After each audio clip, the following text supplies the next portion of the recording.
এটা রায়হানের প্যাসিফিক ওরা আনবক্সিং হচ্ছে, আনবক্সিংটা করে ফেলি।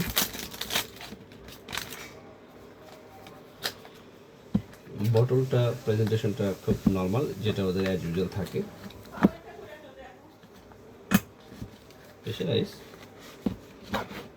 হাত না দেওয়াই ভালো, অনেক সময় ওঠে না।